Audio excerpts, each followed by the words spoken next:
we've experienced firsthand the impact of this climate change. In the 10 months we've been in Brazil, we've seen 2 droughts, we've seen disrupted flowering, we've seen rains when the rains weren't supposed to come, we've seen frost, hail. It's incredible and it's scary and it's really impacting farmers firsthand. Mapper Forward is starting a monthly online video discussion group for serious people in the coffee industry for just $20 a month. If you're looking for a place to connect with other individuals and explore a wide variety of topics about the challenges and solutions needed to navigate the many layers of the coffee crisis, this is for you. This space is a new feature for our top tier patrons in our Patreon community. Who are the kinds of people who are already signed up to be a part of this group? Think of the people who are guests on this podcast, and that should give you an idea of the caliber of what to expect. This is not a panel discussion. This is a direct, open discussion group facilitated by me. A great place to network, a great place to explore ideas, a great place to come up with solutions. To join this supportive and engaging monthly online meetup, head to patreon.com/mapitforward and choose the $20 tier. For details, check the show notes. Welcome to the Daily Coffee Pro by Mapper Forward, friends. I'm your host, Lee Safar, and this is episode 1 of a brand new 5-part series with 3 first-time guests on the podcast. Joining me on the podcast for this series is Maddie Stuart, Lucia Reid, and Gabriela Copello. Welcome to the podcast for the first time, guys. Oh, thank you, Lee. It's really, really my pleasure to have you here. And also we have to give a shout out to our unofficial booking agent, Felipe from Faf Coffees, because this is another hookup from Felipe. Shout out to Felipe, who is on the podcast last week when this is airing. So this is a lot of conversation around what's happening basically on Faf Coffees on the farm. But this conversation is very much connected to a lot of what we've been talking about at Mapper Forward with regards to regenerative ag.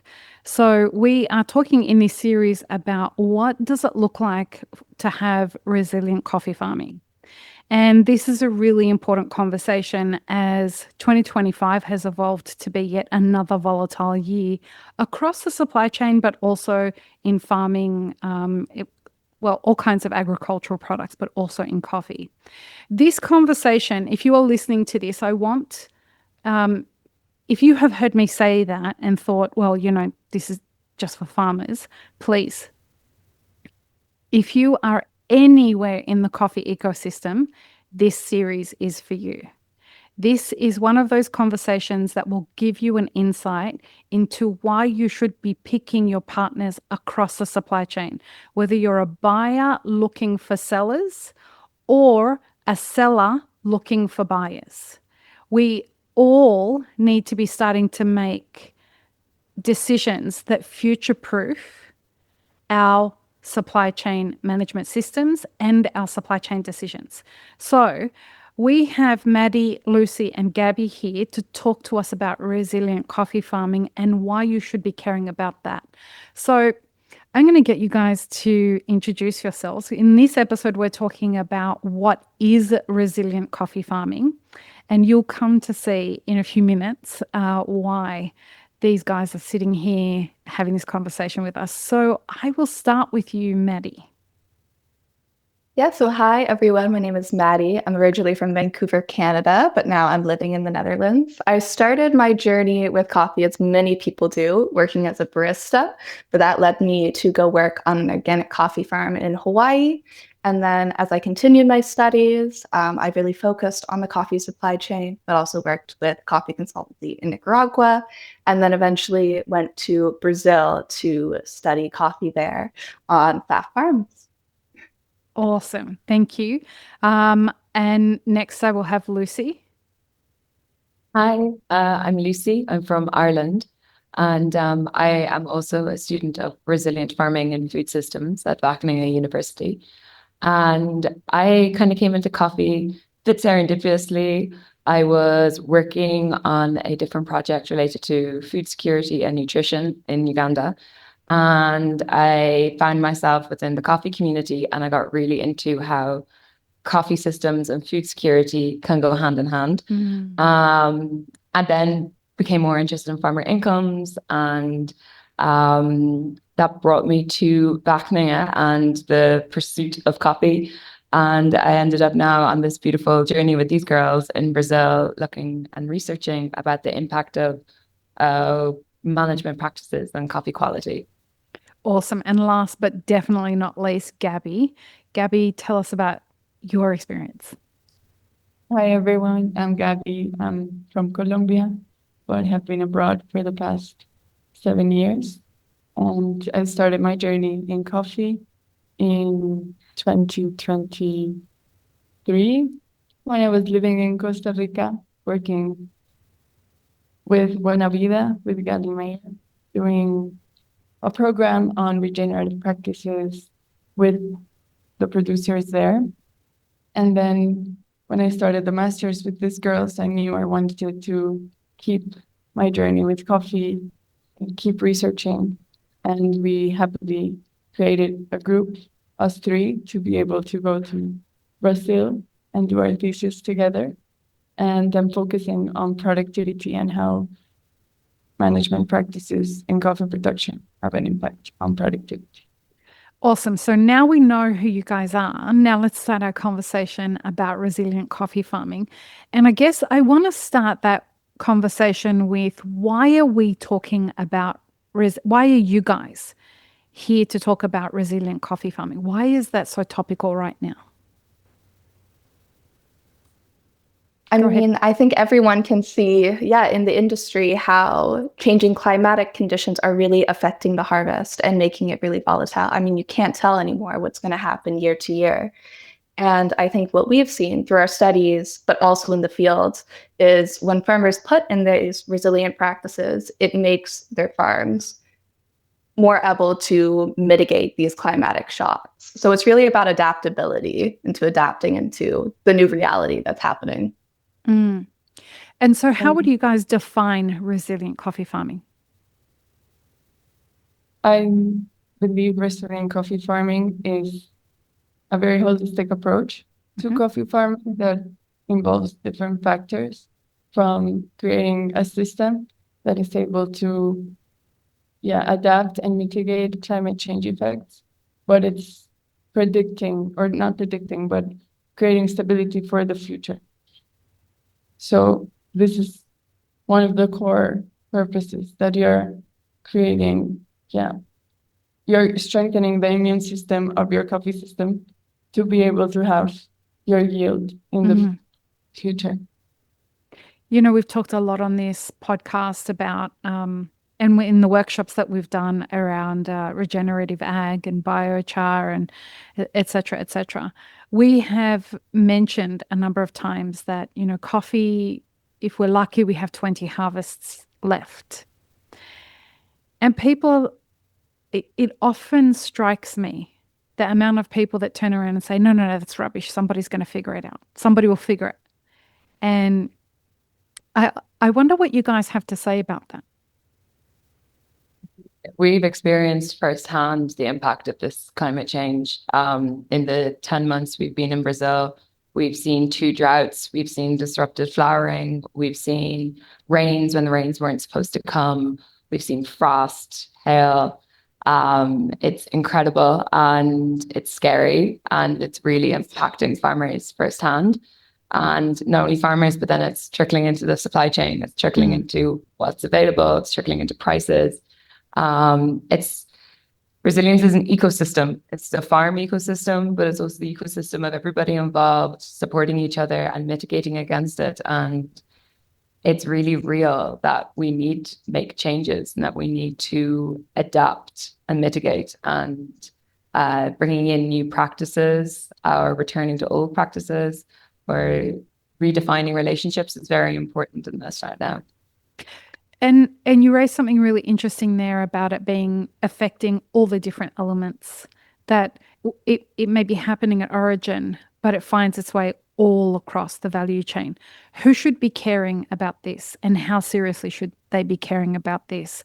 Like, do we have 10 years for people to care about this? They're all just shaking their heads going, no. But people Yeah, are listening, guys, so you have to use your words. I mean, I think we can already see, the way prices are rising and the industry is trying to adapt. So, I mean, if you're a roaster, that affects you. If you're importing, that affects you. I mean, you can only purchase and move and trade coffee if it exists in the quantity to do so. So as we move forward, as things are starting to affect coffee harvests more, I mean, people should really care about this.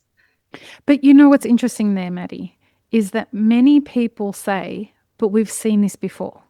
And this is just another normal part of the cycle. And frosts have come and frosts have gone, and hail has come and hail has gone, and droughts have come and droughts have gone, right? And help people understand why that is perhaps a negligent way to approach what's happening right now. Because it's not just people who are buying coffee, right? Some coffee farmers also, while they recognize what's going on, they're saying, this is what we're hearing anyway, we may not know what to do right now, but we think that God will provide and everything will go back to, it's because it's a very religious community, right? Everything will go back to normal. Well, I have no opinion on the approach anybody should take. What is your idea about, like, is this something that will pass, or is this a new normal? I mean, well, yeah, you go, Gabby. Go, Gabby. Yeah, I think this is a new normal. It's not about, oh, it will pass and we will replant the coffee, because this is the problem for also the farmers. If they lose a whole plot, they need to replant it. And it takes a lot of money and a lot of resources to replant their coffee. So something that we have seen from being in the field has been both sides. Those conventional farmers that are very high intensity, high input, who may have this perspective, but also other farmers who are now incorporating certain practices to start being able to manage this type of more extreme weather. We saw some farmers now planting trees, for example, to serve as a wind barrier for the frost or hail or this more unpredictable weather events. While we saw conventional farmers that were completely affected, but they have 20 other plots or there. Right. So it's you see the whole spectrum. Right. Yeah. And is it getting more severe? Yeah, we're seeing it definitely happen more frequently. Like, farmers would be right. There's always been droughts. There's always been frosts. But the severity, also the locations in which this is happening, right? There's shifting weather patterns, and climate change is really showing, no matter where you are, the way climate patterns change. It might get worse. It might get colder. It might get better. We might have longer rainy patterns, but it's going to change. So the way people might have handled it in the past, it might not be enough, or they might need to come up with new methods to handle what they are, especially in low-lying regions where you might exceed those critical stress thresholds that we see in coffee plants. So, for example, Arabicas might not grow as well. Yeah, go ahead, Lucy. I think what's really important with this, and thinking back, like, who is this conversation with, is that the farmers are experiencing this firsthand. But like, the buyers and the people who are consuming the coffee might not fully grasp how severe that is. Yeah. And for example, this year in Brazil, we had a drought, like a really, really long drought when it was supposed to be raining. And then we had rains when it was supposed to be a drought. And then the coffee plants got very confused. And coffee started flowering like 5 months before it's supposed to flower. And when a coffee plant flowers, it creates the bud, and then the bud becomes the cherry, and that's your yield. Now, if it flowers and then a drought comes again, that will wither and die. And so that you're now reducing the yield from that plant. And we had buyers coming out and visiting coffee farms, and we were able to kind of show them, like, look, this tree is flowering. It's pretty, but this is terrifying. And you need to get thinking about, okay, if you're putting in your orders for next year, if you're thinking about what your supply chain is going to be, you're trying to think about your price, you need to also understand what what's happening in the agronomy side of the production, and being able to show that and communicate that is like, it's vital at this point. And this is not just happening in coffee. Folks need to understand that this is happening in crops all over the world, across the agricultural spectrum. This is going to be a problem for everything that we do in our industry. Food security is going to become a problem. If we can't grow food, we can't feed people. And this is something that we all need to be caring about.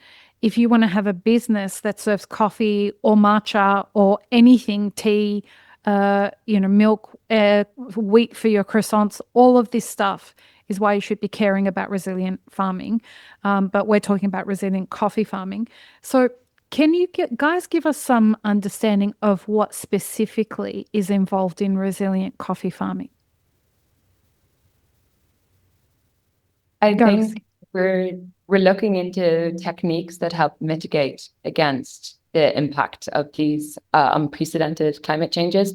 So we've discussed the things like frost, we've discussed the things like rain, drought, but there's also elements like sun, water holding capacity, nutrient cycling, the increase in pests and diseases. How do we mitigate against that? How do we create systems, coffee systems that support the ongoing resilience of the plant, and also the resilience for the farmer's income and the coffee yield. And our studies have been looking into that. And I'm going to pass this over to Maddie, because Maddie did a whole study on water management or water presence in coffee trees. Go ahead, Maddie. Yeah, so some of the stuff we saw with that was, of course, the presence of shade trees, which protect from high heat extremes. My study that I did for my thesis was really specifically looking within the plot. And we saw in the summer where temperatures are well above the stress area for Coffea arabica, moving away from the coffee tree, per coffee tree, the temperature increased 0.3 C, which might sound like a small amount, but when that's per coffee tree, that can be huge. And especially when temperatures are reaching 40 degrees, 43 degrees, very, very high and very detrimental.